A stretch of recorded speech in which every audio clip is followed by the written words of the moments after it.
Yeah. What do? I just press that button to stop it? Yeah, the red button. The red button? Thank you very much. Okay. You're in the wrong business, baby. Thank you for coming. For you guys that haven't met me before, I'm Lori Steck. I work with Fire Consulting Insurance in the Department of Loss Control, and we're what we call the well baby clinic of claims. And our job is to come out here and help you guys prevent.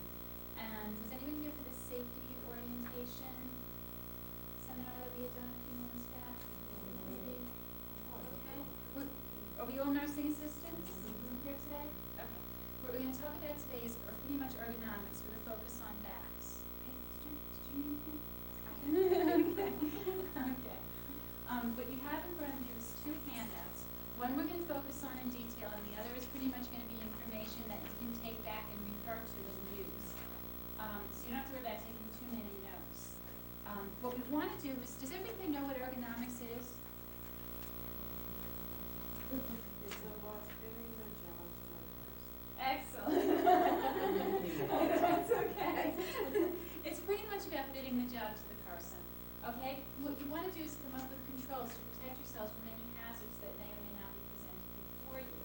And how to do that, in very simple cases, you can just figure it out, 1, 2, 3. But if the job is very complex, you might want to break down that job into components to be able to figure out what the control might be for any given hazard. And if you look at the handout that I gave you on the one that's entitled Good Back, Bad Back, Ergo Fit, okay? Okay.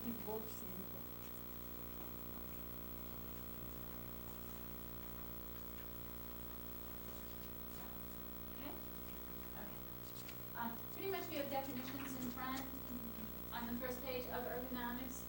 When we talk about ergonomics, when we talk about neutral zones and staying within our neutral zones, we're going to get to. Neutral zones are where you're going to be the strongest and the least tired at the end of the workday. If you can stay as close within your neutral zone as possible, by the end of the workday, you'll have a lot more energy when you go home at night. You'll also be a lot stronger with every task at hand that you try to do. And if you don't believe me, go home tonight, and within your neutral zone, you can see a picture of that when we get to it. I'm going to point to when we get to it. Stand in correct posture. Hold your elbows at 90 degrees.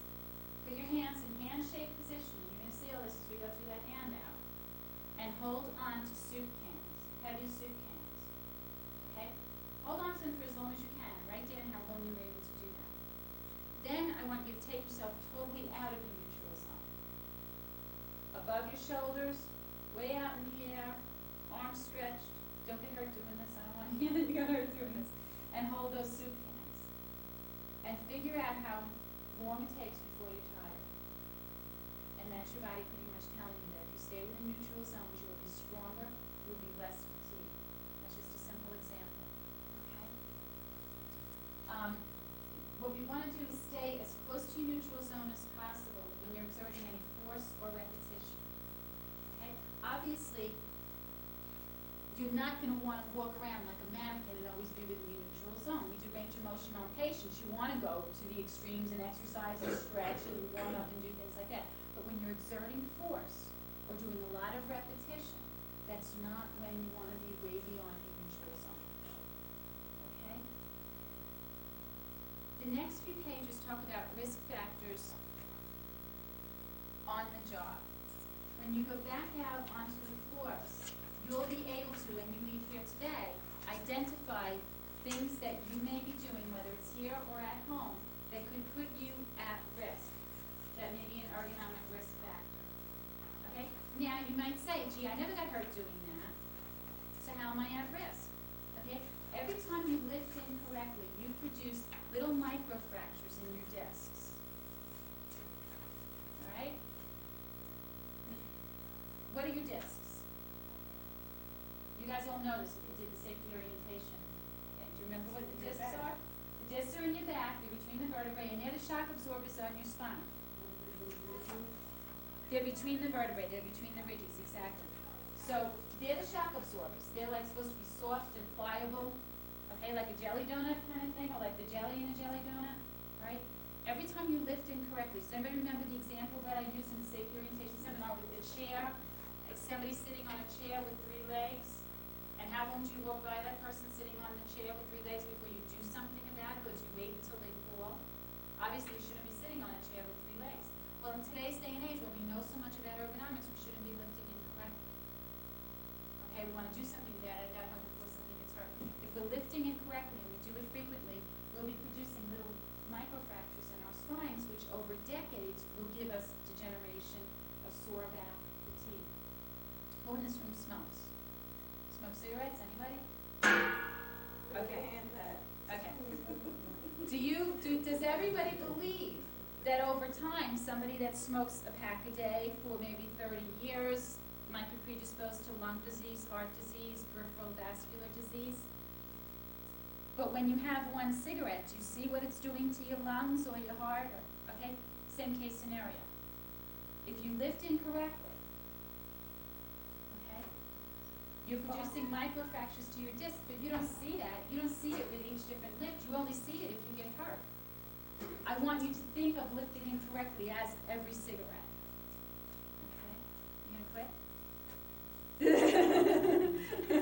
My inspiration. Believe that? Okay. Some risk factors which you guys probably already know because you're out there doing stuff, but in case you're not sure, refer to that. The next few pages talk about breaking down a job. As I mentioned before, if your job is really complex, you might have to break it down to identify where the risk might be. You can use a tool that's in this handout, and we'll get there, called a job profile. Or you can use a tool that we had used in the safety orientation seminar called a job safety analysis, if you need it.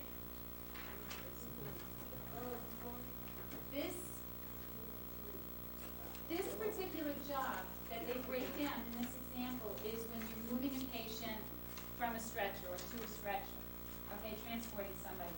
And you can see that it breaks down each little task of that job, identifies the hazards if there are any for that task, and comes up with a control for it. And that's on the next few steps, okay, on the next few pages.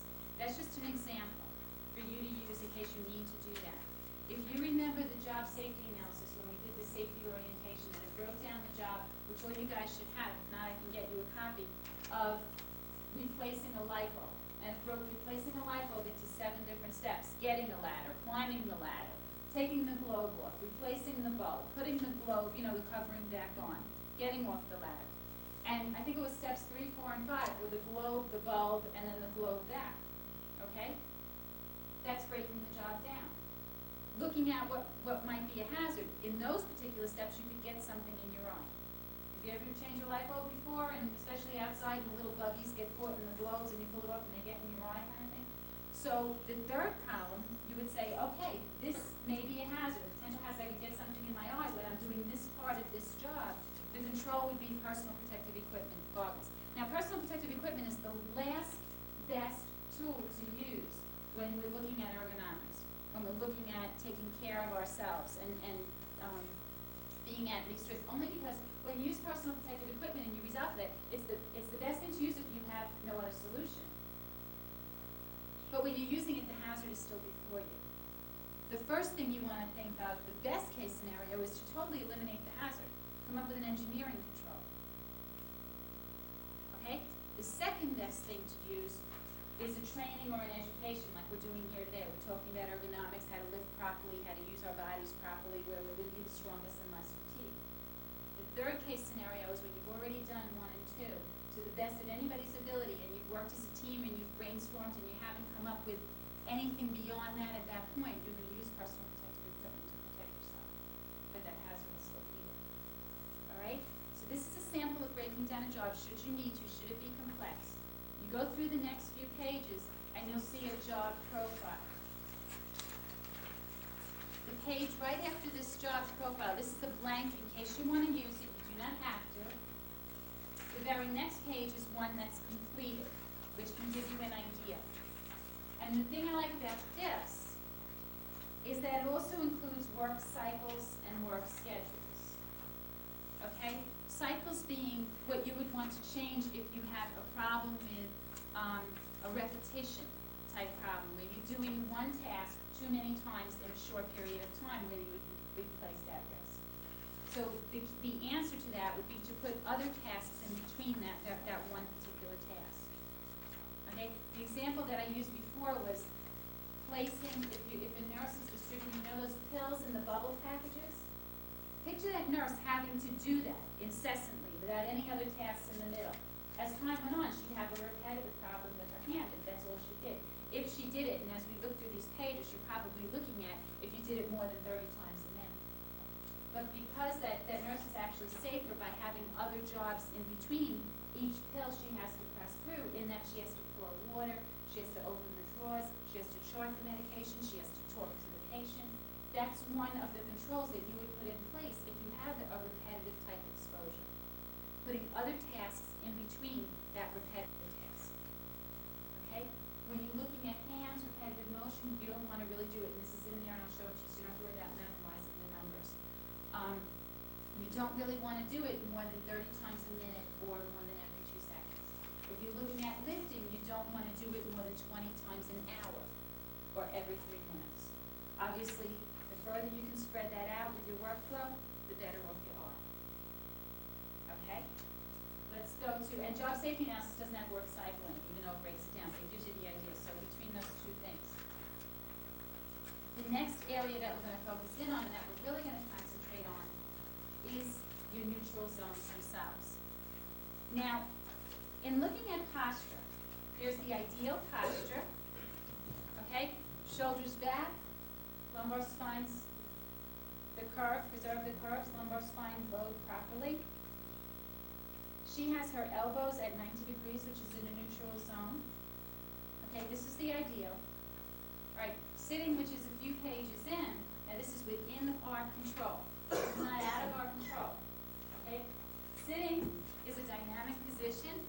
You don't want to sit longer than 30 minutes if you can help it without changing your posture, or without, especially if you're driving a long distance, maybe rolling up a towel or having somewhere to support something to support the curve in your lumbar spine. Okay? What you want to do is sit up straight. Keep your curve, your lumbar, protect your curve. Have your hips bent at 90 degrees, your knees bent at 90 degrees, and your feet flat on the floor. Okay? We all have control over how we sit. And come on, everybody. Everybody in the room is sitting in properly. When you drive, when you drive it, you like curve like that. Sometimes your back does hurt. You can't sit straight because you want to be at the wheel and do the right thing. So it's hard to sit up. Adjust your seat as much as you can. It's hard to sit up. But Like you don't your back. necessarily have to be way back as much as your shoulders are curved back. So if you fill your lungs, you can get the idea of what it's like to have your shoulders curved back properly. If you try to maintain like some kind of a deep breath. And if you're physically active, you'll tend to fill your lungs a lot more even than if you're not. Like think about it, if you're out, you've just lifted a couple of people, or you've done something very actively, you're going to need more air in your lungs or you're going to be short of breath. So fill your lungs, stay warm, shoulders will automatically be back. Put a towel in here. You don't have to be way back like that. Okay? Be forward, but maintain and preserve that curve. Do you remember the curves of the spine from the last seminar? With the cervical curve in the neck, the thoracic curve, the lumbar curve, and the sacral. What everybody needs to realize is that when you're standing, your whole trunk, this is the average person is about 100 pounds from here up to here. Your whole trunk is being supported by your legs and your feet. Right? When you're sitting, your lumbar spine is holding all of this up. It's 40% more pressure on your lumbar spine when you're sitting than when you're standing. Okay? You never want to sit more than 30 minutes at a time without getting enough stretching, take a phone call standing up, and you want to preserve that curve whenever you can. You do drive a long distance, take breaks. Get out, get gas, take a walk, get soda, something like that. All right? I want everybody to stand up. Totally stand up. Okay? Now, in this position, total neutral zone, where we see the very first picture, the ideal. Okay? The next column, as we go through the next pages, the next column is going to say where beyond your neutral zone can you go fairly safely. And the very last column is going to talk about where you need to take action and totally reposition yourselves. And I'll give you some tools that'll be in that good back handout that I gave you guys that'll help you come up with ideas and controls to be able to reposition yourself and protect your back as well. Okay? Now I want everybody to bend forward at 90 degrees. You bend forward at 90 degrees. You're kind of like where the 3 is on the clock. Okay? 90 degrees. Right? Alright, come up halfway.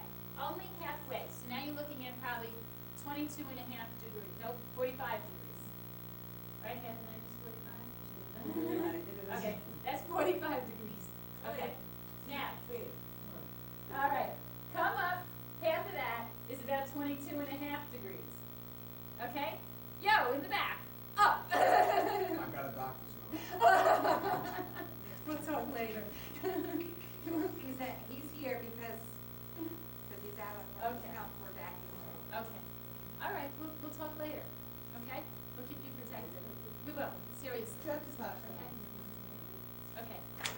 So 22 and a half degrees. All right? Now 15 degrees, which is what the form before you will give you, is not really much less than that 22 and a half degrees. That's as far as you want to go before you're exerting a lot of force or repetition. So if you're lifting a patient, you have to bend beyond 15 degrees, either forward or to either side.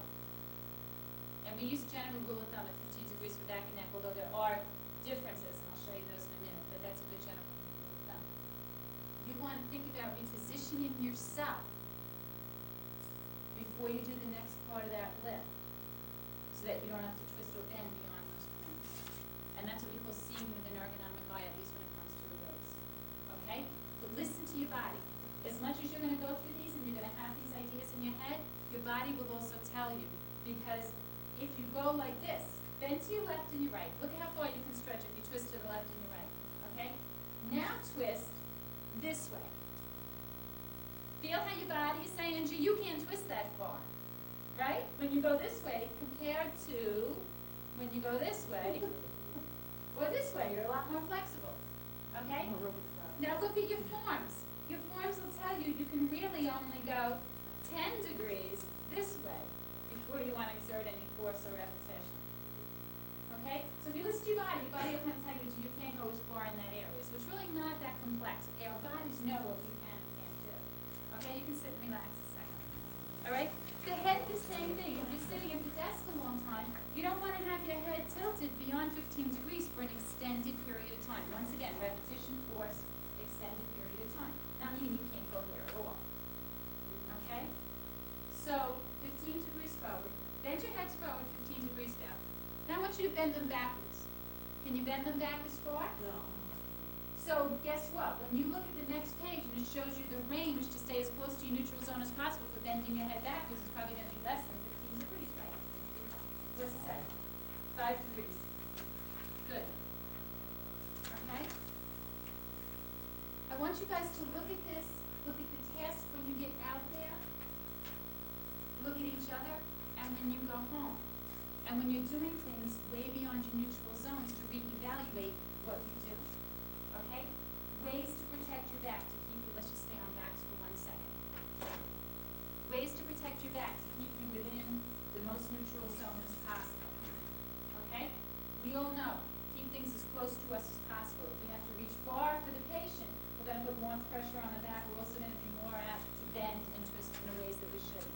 Okay? So reposition ourselves to keep it as close as possible. Get in the bed with the patient if we have to. Probably at that point we're ready to boost them up. It's a clean bed anyway. If you boost them before you change them, you're going to have to boost them again. So what's the point? Okay. You want to preserve those curves. You don't want to twist. You want to keep your back bowed properly. You want to keep whatever object or patient or somebody that you're lifting close to you.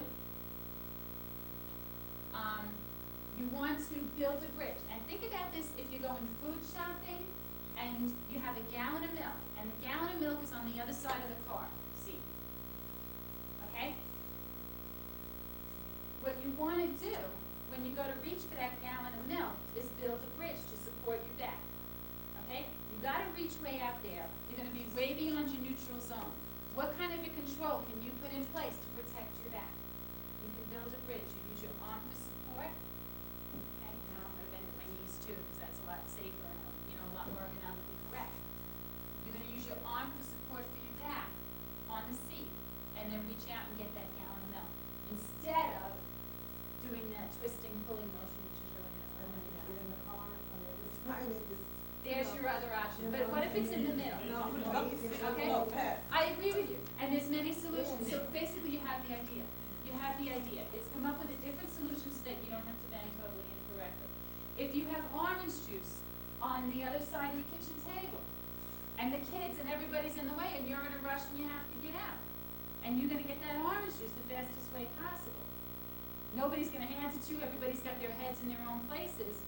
You wanna reach out for that orange juice, the best thing to help yourself with is build a bridge with your hand. Okay? Just a tool to put in place wherever, it's another tool. Basically, you have the idea. Okay? And another tool that's a good example to use, or a good thing to think about is to lock and lift, which would mean lock your abs when you're doing any kind of a lifting. Okay? This will help you in that it will, number one, remind you, because when you tighten your abs and you lift, it's harder to bend at the waist incorrectly when your abs are real tight. You will have to use the pivot point that you're supposed to use, which is at your hips. Okay? If you use, we all know, if we use our legs and our butt while we're lifting, those are the stronger muscles. Okay? The other piece is your abs are what should be supporting your spine.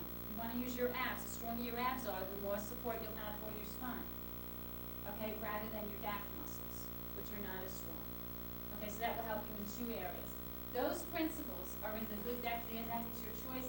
Once again, these are things that are all within our control. There's many things out there that are not within our control. These are things that are within our control. They're in here, as well as posture ideas, sleeping ideas, and they're pretty much listed in squares, so you can remember. At the very end of this, you'll see the curves. I know you've seen this handout before with the different back curves.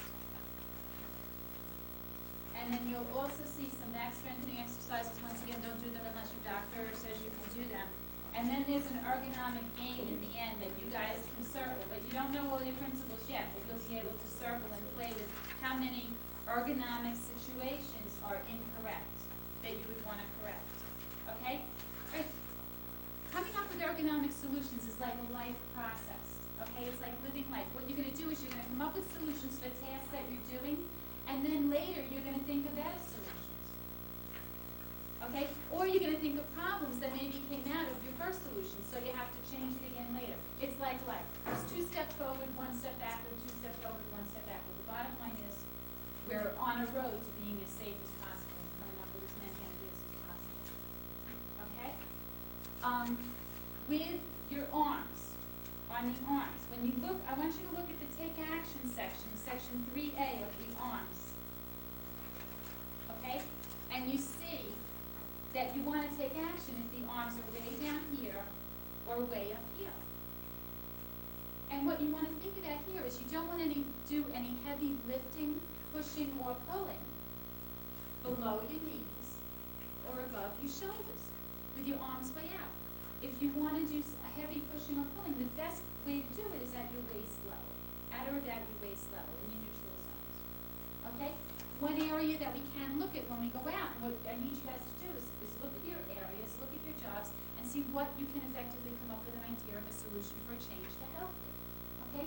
If your central supply cart has extremely heavy objects on the bottom and on the way top, these are not where those objects should be kept. And lighter things in the middle, what you want to do is switch it and put the lighter objects on the bottom or on the top.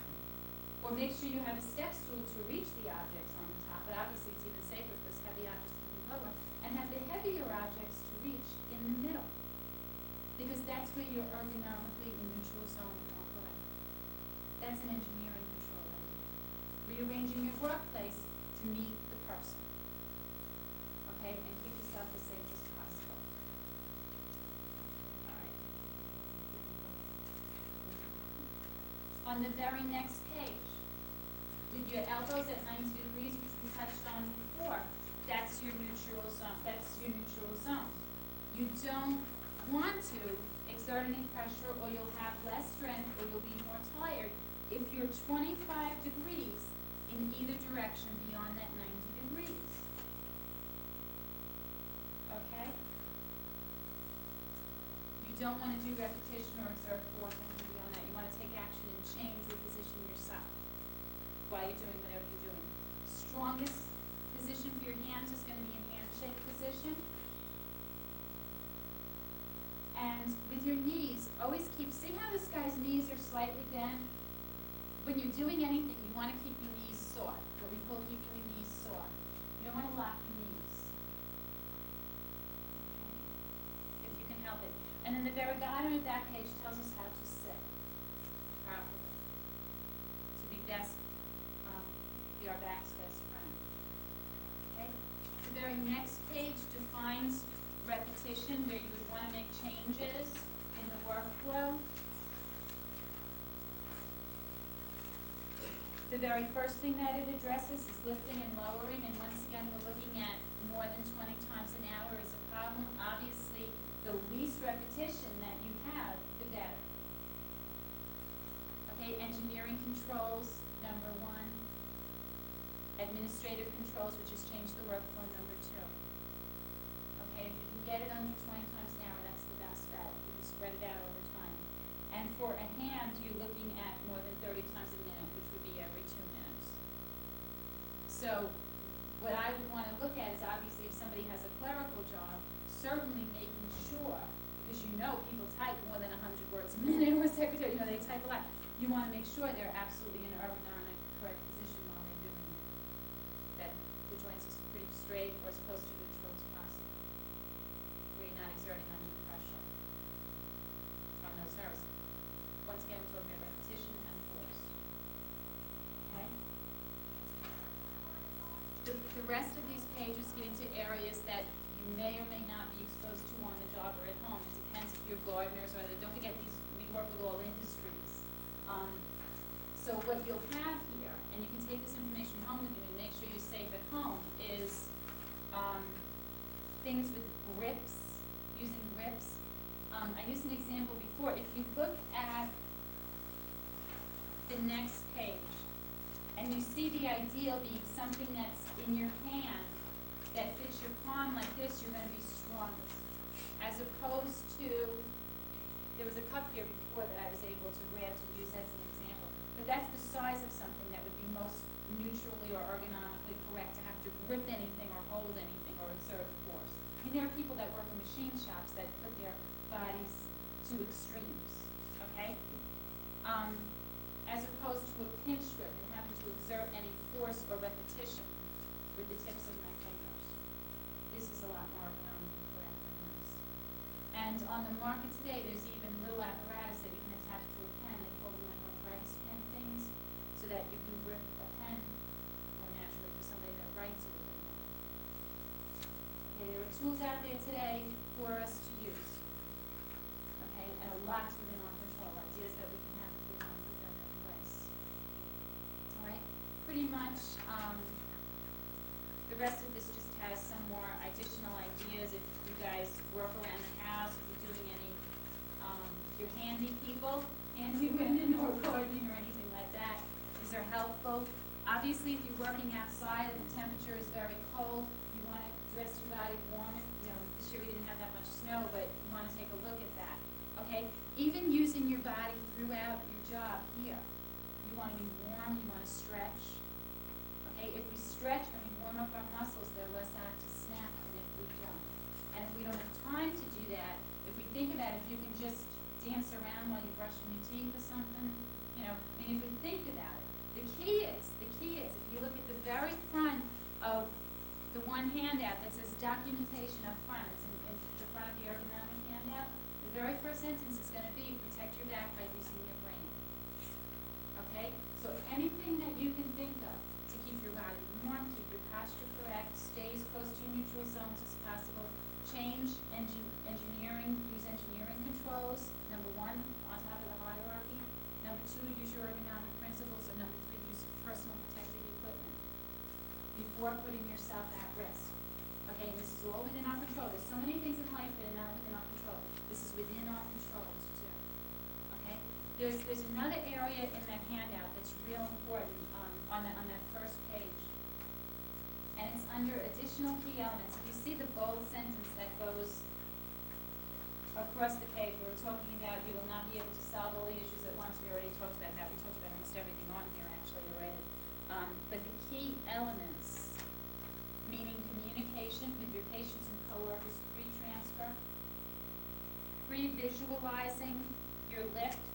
We're talking about assessment of the patient. We're talking about an analysis of the environment. Okay, before you begin the lift. Make sure you document the lift, the patient's response, care plan change ideas, things that you observe, and make sure you communicate post-transfer to your peers. These are techniques, aside from ergonomics and the things that we're doing here today, that there's a guy, William Charney, that does lifting teams across the country. So he's really known in the healthcare industry. And he had 2 people work in a hospital that had no back injuries for 5 years. And that doesn't mean that they had a back injury in 5 years, it just means the study ended at the 5-year point. And the key was, okay, they did all of the lifting all day long. That's all they did. So you're talking major repetition here. The nurses would prepare the patient until they had to be lifted, and then they beat the lifting team and wait until they got there, who would then do the lift. And that's all they did was the lift, okay? This was part of their training that they had to focus in on, okay? The key is we are all a lifting team. We have to have the same training and know the same things that they've learned, okay? If we pre-visualize that lift and we know how many steps we have to do it in,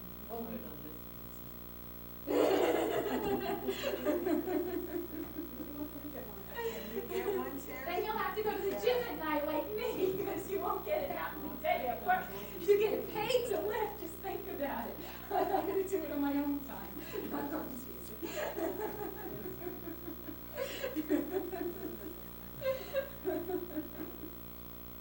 Okay, but basically these are some of the tools you want to use.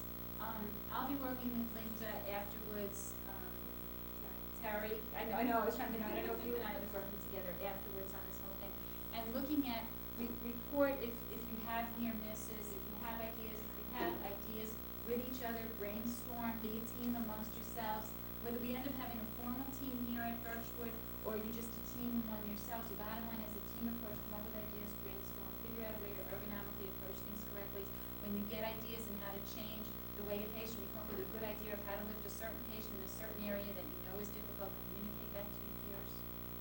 If you see somebody doing things incorrectly ergonomically, let them know, come up with ideas so they don't have to, and help each other. Pass that on upward, we'll send, open communication, big factor. Right? Do you guys have any questions? Turn? Help?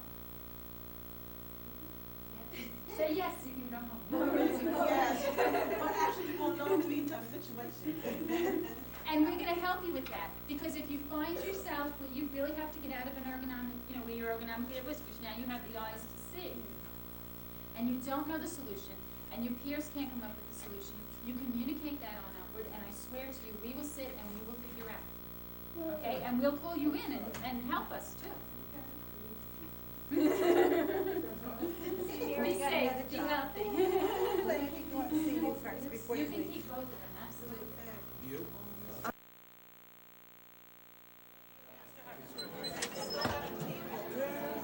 We gotta start.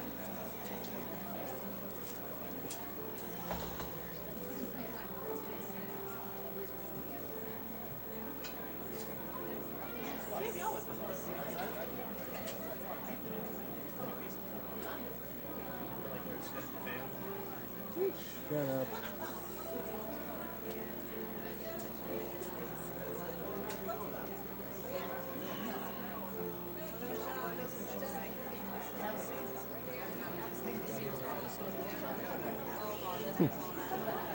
I got that on film.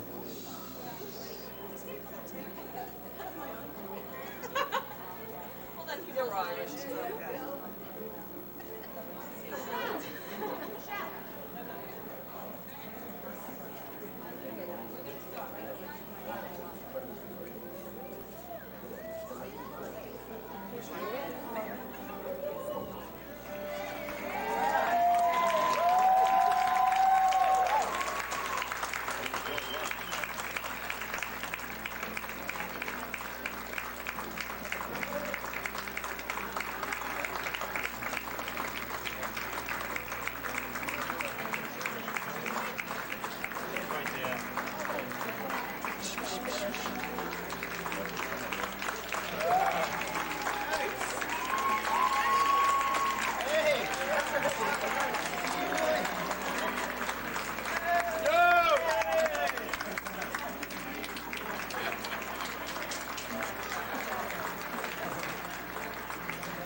honored guests, faculty, students, family, friends. Welcome to the graduation exercises of the Western Suffolk Posey's School of Practical Nursing. Well, the big night has finally come. The culmination of your dream. It's so wonderful to see you sitting here, all dressed in white.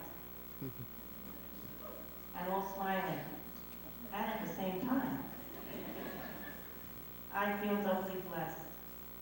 But in truth, the individuals who are really blessed are those who will be the recipients of your knowledge and gentle touch. I, the faculty, and I'm sure everyone in this audience would consider it a privilege if one day we heard you say, "Hi, I'm Donna, Kathy, Cindy, Lisa, Ruben, Tasha, etc., and I will be your nurse today." We come tonight to honor you and all that you've achieved. The great American lady, Eleanor Roosevelt, once said, "The future belongs to those who believe in the beauty of their dreams." You believe firmly and implicitly in your dream and never wavered in your capacity to make that dream become reality. Now, the future lies before you, limited only by the scope of your imagination. You have faced and conquered many challenges along the way. You've mastered, let's see if I can remember, human body, fundamentals, nutrition, growth and development, mental health, mental illness, pharmacology, care of the individual, PBR, surgery, rehab, oncology, nursing in the community. Did I leave any out? Microbiology. How could we forget that one? Oh, and then the ultimate nemesis, math. How you've grown from that first clinical day when the thought of having a goal-directed conversation nearly brought on multiple attacks of TIAs. You went on to give your first injection to nurse the man losing his leg to cancer and the woman who lost her breast to cancer. You've enabled a battered woman to regain dignity, a ravished cancer patient to cope with intractable pain, and a young man to find reality in a confusing world of illusion. It was you who were there to provide solace to the devastated parents who had just lost their most precious gift, their young child. You have shared in the sorrow of the last breath and rejoiced in the jubilation and wonder of new life. You have been there to comfort and inspire all of these individuals to find the true meaning in life. You have become the personification of your dream. You are truly now nurses in every sense of the word. You've been well prepared to meet the challenges that will arise as your new career unfolds. These challenges will provide the ongoing impetus to continue to strive for excellence. Just as the soft glow of Florence Nightingale's lamp brought hope to the wounded soldiers, so will you, as you accept your lamp here tonight, go forward among the needy and impart your hard-won wisdom and gentle touch to ease the suffering of others. The light that burns within you tonight will illuminate the glow of healing in your patients. You have already proven that you possess the intelligence and fortitude to conquer whatever life has and will continue to offer. Yet the only way to grow is to attempt to achieve something beyond that which you've already mastered. In the words of Helen Keller, if you keep your face to the sunshine, you cannot see the shadows. May your future be devoid of disappointment and always illuminated with opportunity and success. Never lose sight of your ideals. They are like the stars. We may never reach them, but like the mariners of the sea, we chart our course by them. Good luck on your voyage. Godspeed. We'll miss you.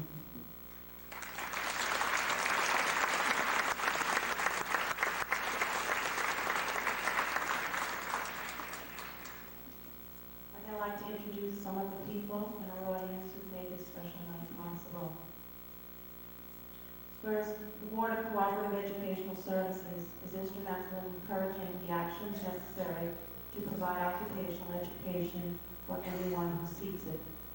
They enable our programs to obtain and maintain the resources which provide our students with a technologically sound education. Without their interest and support, we could not achieve our standard of educational excellence.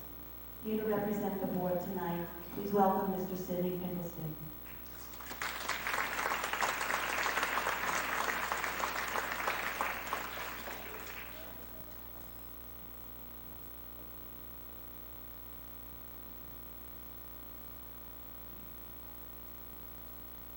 Before we wrap up, I can make one speech. I want to tell you how pleased I am to see you accomplish this goal in your lives. We wish you the best and hope you achieve everything you wish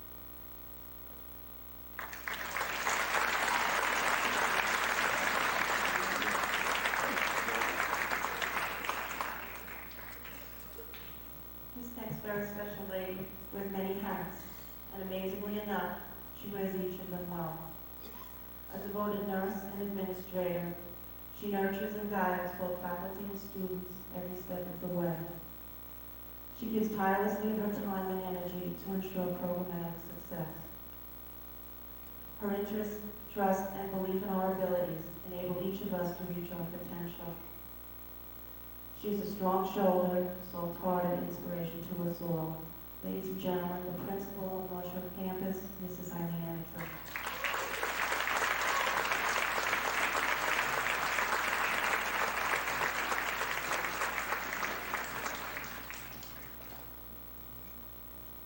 Good evening, especially good evening to our graduates. On behalf of the Divisional Director of Occupational Education, Joseph Myers, and his administrative staff, I'd like to welcome you all here, and most especially to congratulate the very special people sitting before us. It has been a difficult road, as Mrs. Baker has said. The interesting part of my life as a nurse, which is 30 years, my life as an administrator here at Western Suffolk BOCES in charge of nursing programs in 11 years. What never ceases to amaze me is the courage, the endurance, the perseverance of your family, of the people sitting in the audience, but more importantly, the men and women sitting in front of us tonight. I don't know if I can ever measure that endurance with any other program or any other career that I have seen. But I will tell you this, that the people that are sitting here before you are not the people you sent here some 10 or 18 months ago. They are truly different. And I don't think they give themselves the pat on the back they truly deserve. You are a strong inspiration to your family. You are a definite role model to your children. And tonight we pass to you our torch. It's the torch of life, of your dream. I am certain that wherever you go or whatever you choose, you can and will accomplish it. Best of luck always.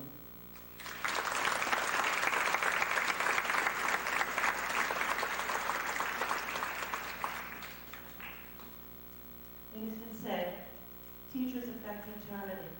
One can never tell where their influence ends. Western Suffolk BOCES is privileged to have a nursing faculty who are highly qualified and motivated. Their goal is to assist each student to maximize his or her potential. Their experience, knowledge, and creativity, coupled with a humanistic approach, fosters within each student confidence, competence, and professionalism. It's my privilege to introduce the faculty. If you please stand as I call your name. Beth O'Brien, Doris Pizzola, Sandra Hanson, Diane Adams, Joel McCurley, Karen Dunphy, Karen DiMartino, Sharon Richmond, Ruth Berry. Thank you, ladies who've done a wonderful job. I'd also like to thank and recognize our students who are here this evening assisting us and making this night possible. They're juniors, but at the end of this night, we're privileged to call them seniors. Can you please stand? Jenny Ross, Leanne Kissinger, Mary Moore, and Donna Henderson. Thanks for your help. And remember, it won't be long till you're up on the stage. And now, finally, we turn the night over to the graduates. Here to speak for our full-time day program is Kathleen McGovern.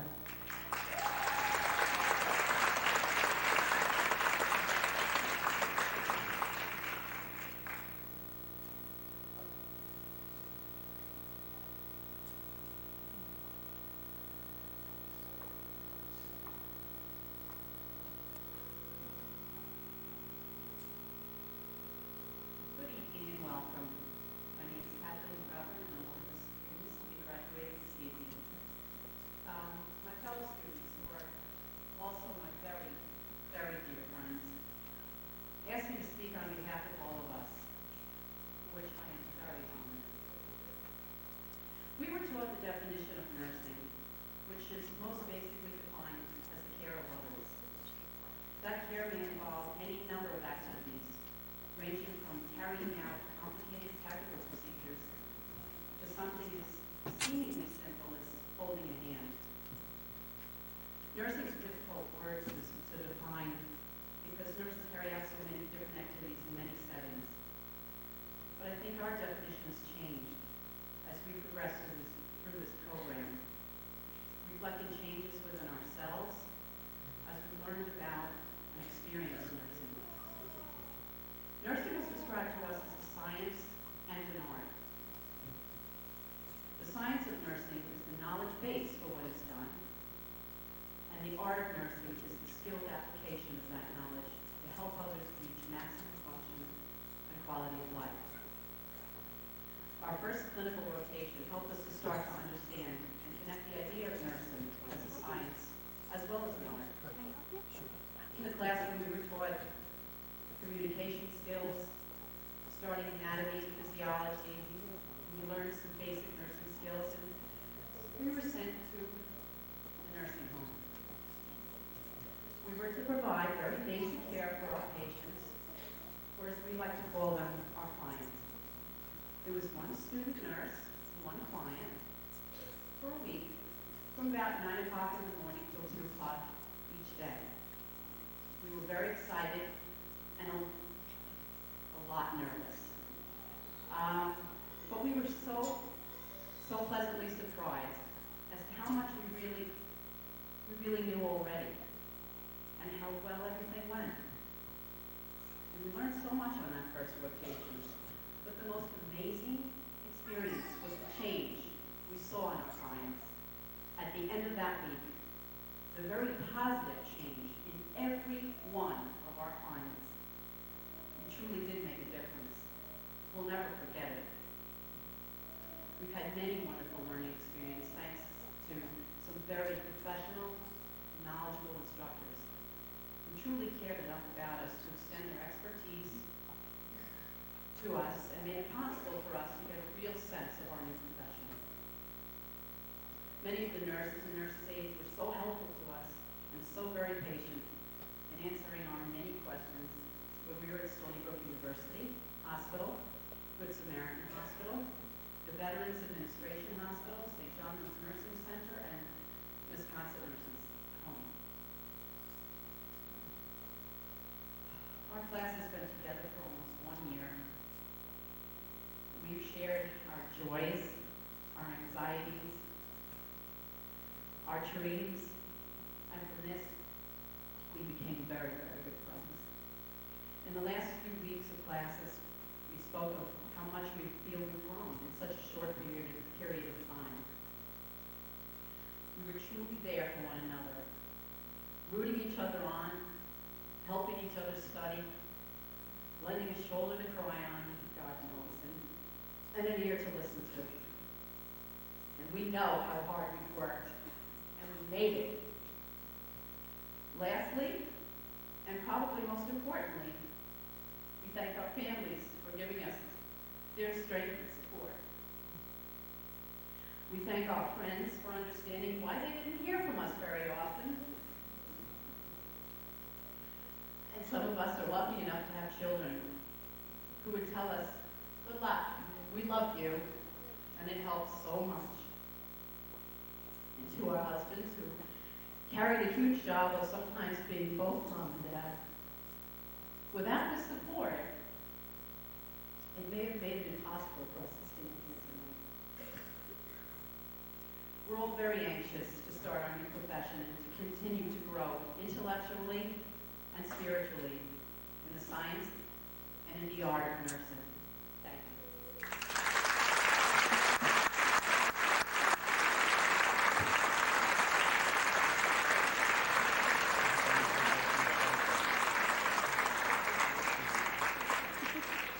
Thank you, Chaplain.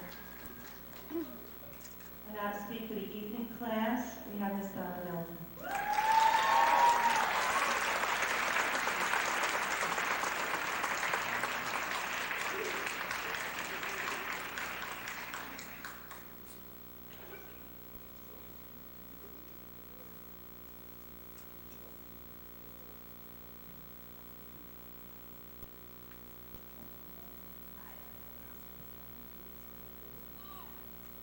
Let's take 2 months. Each time I was dead, I was there.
awards to our graduating class for our full-time program, Mrs. Dorcas Cazzola.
Here to present the awards for our evening class is Lisa Guerra.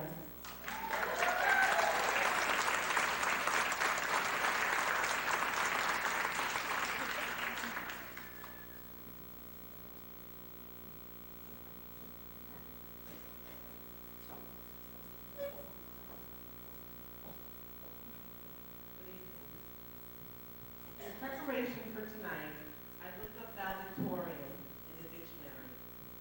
It read, pertaining to schools or colleges, the one highest ranking, scholastically. I didn't feel that this definition adequately described valedictorian of the part-time evening program. This young woman managed to achieve this award despite several personal tragedies. As her instructor, I have watched her become a fine graduate nurse. As an admirer, I have watched her grow as a person through her struggles.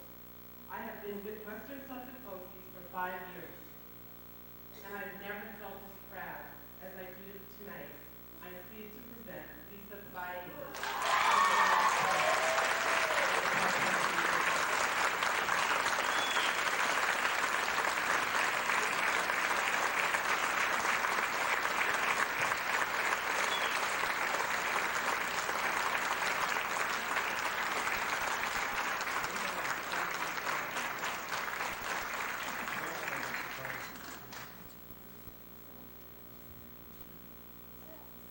Clinical excellence is the award presented to the student that has excelled in the clinical setting.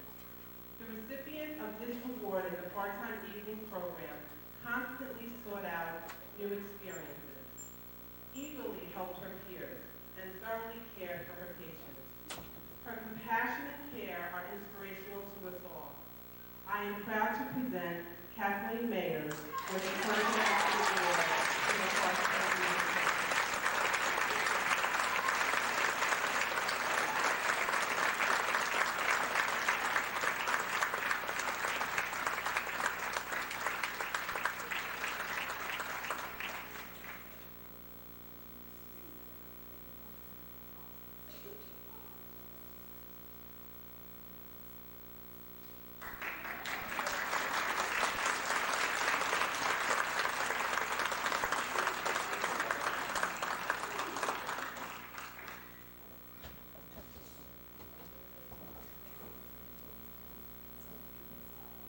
Congratulations to all our awardees.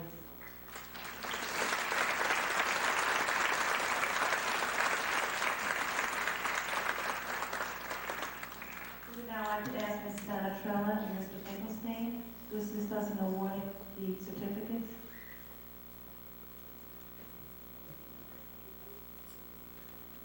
Here to present our full-time program, Ms. Dorcas Casola and Ms. Beth O'Brien.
Tasha Johnson.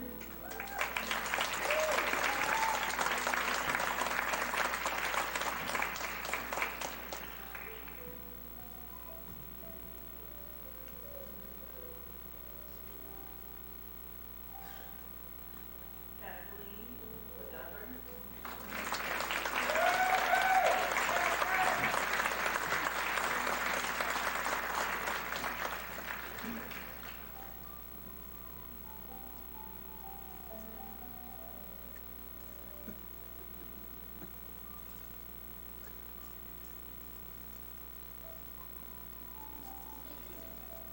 Jacqueline Ronaldo Warner.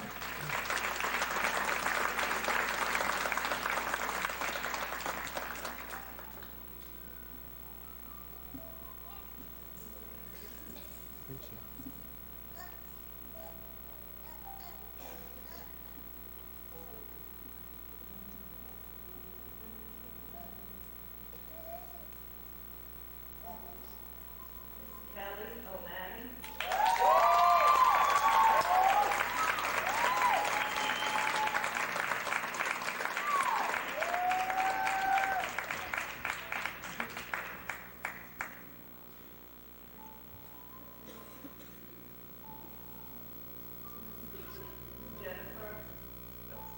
Stephanie Mode.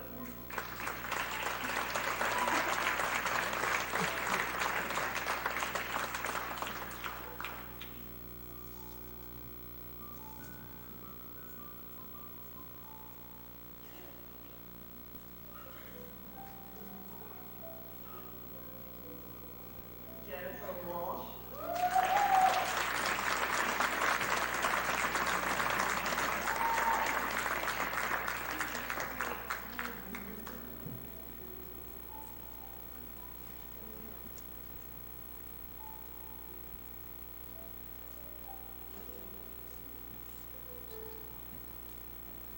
Toma Guarda.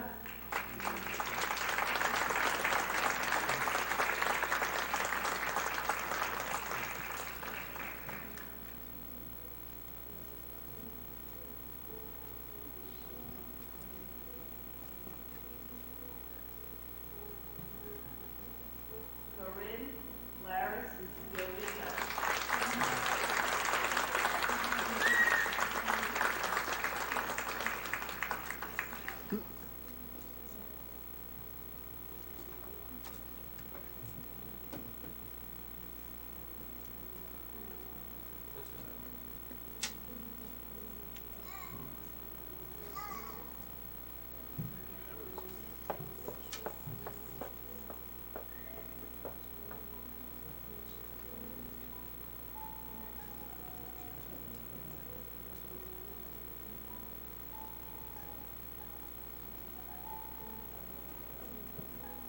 Now ask Lisa Gehring and Diane Adams to come present our evening class.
Kathleen Colleran.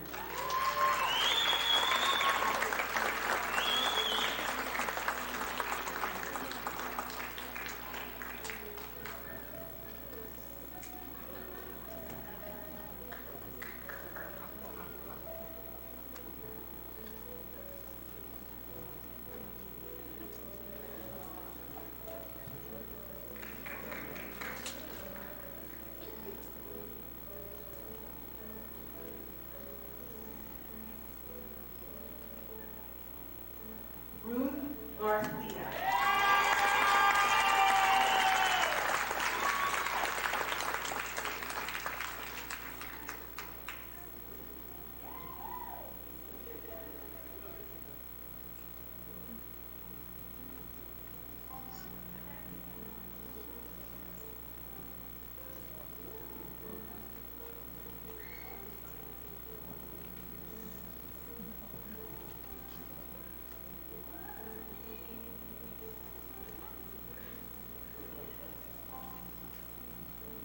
Gina M.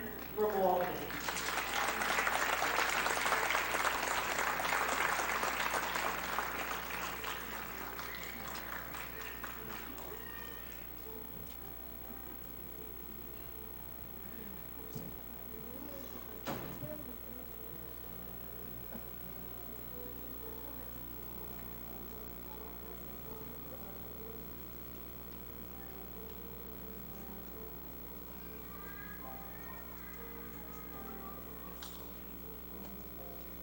Laura J.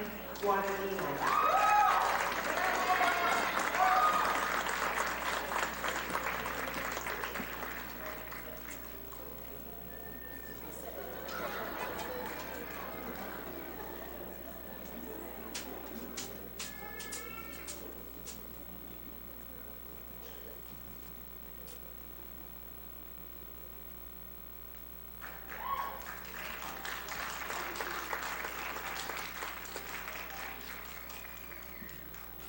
Sherry Ann DeMogo.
Montverde.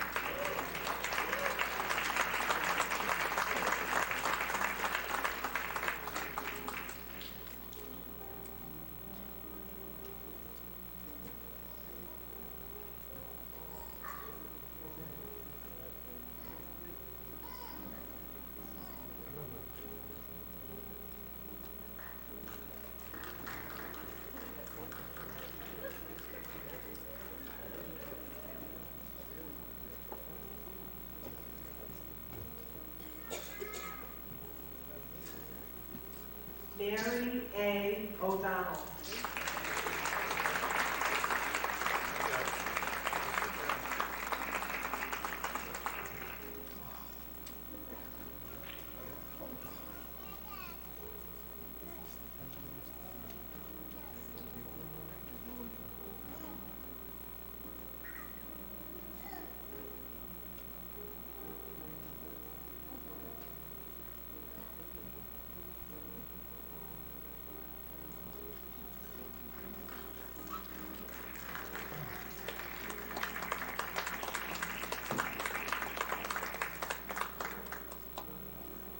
Daria Ortiz.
people with cameras to please come up front now. Okay? And stay there. Okay? Take your spot wherever you want to be. Right? The next part of the ceremony requires some changes in the lighting, and we really don't want to put these unlicensed nurses to work. Okay? Right? Just stay out of the aisle, but you're more than welcome to stay there, but please remain there until the lighting ceremony is over. Thank you.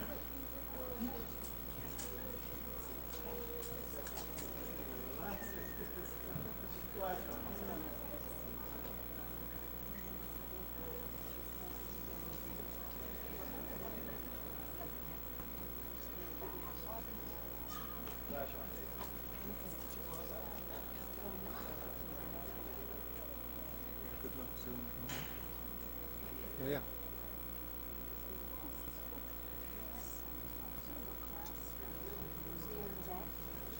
Take your pictures of, the camera and all that. Good.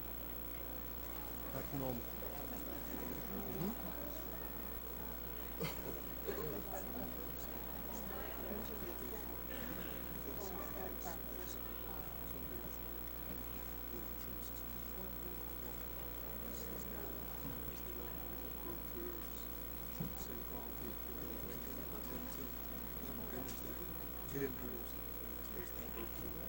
Huh. There's a recall.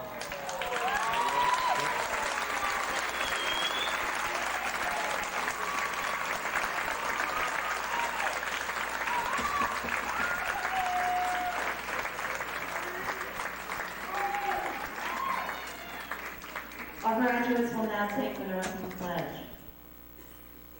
Before God and those assembled here, I solemnly pledge to adhere to the code of ethics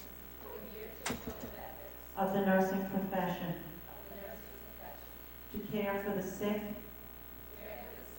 with all the skill and understanding that I possess, to respect at all times the dignity of the individuals under my care, holding in confidence all personal information entrusted to me, and refraining from any action which might endanger life or health, to keep my nursing knowledge and skill at the optimal level, and to give loyal support and cooperation to all members of the health team. May my life be devoted to service and to the high ideals of the nursing profession. Ladies and gentlemen, let's congratulate the newest members of the nursing profession.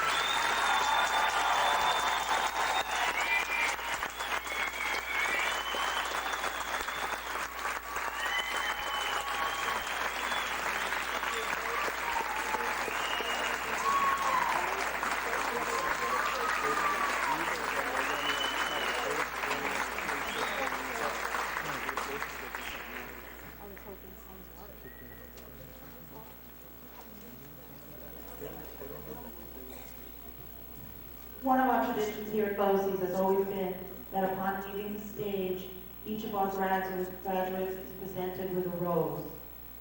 They in turn present that rose to the person or persons who have been their source of love and support throughout these past months.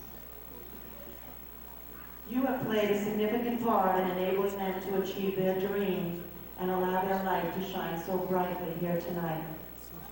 We would now like to dedicate our recessional to all of you very special people out there, for you truly have been the wind beneath their wings.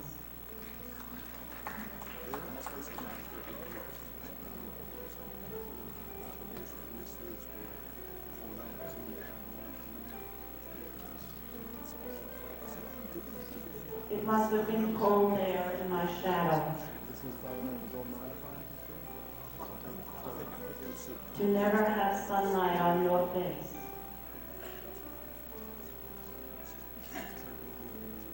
You were content to let me shine.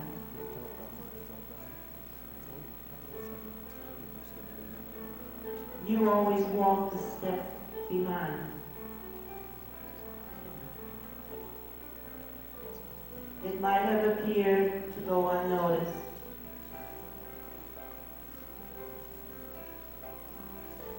But I've got it all right here in my heart.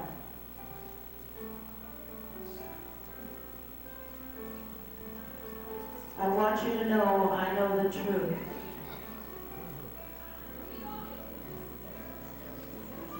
I would be nothing without you.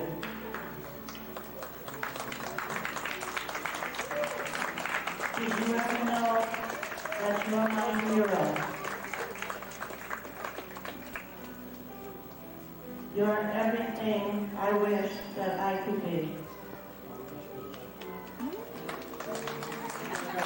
I can fly higher than an eagle. Because you are the wind beneath my wings.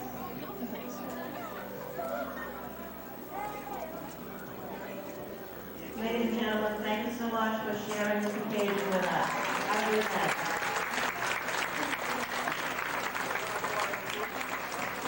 Let's get you up for the crowd for Steve.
Hey, Grandma.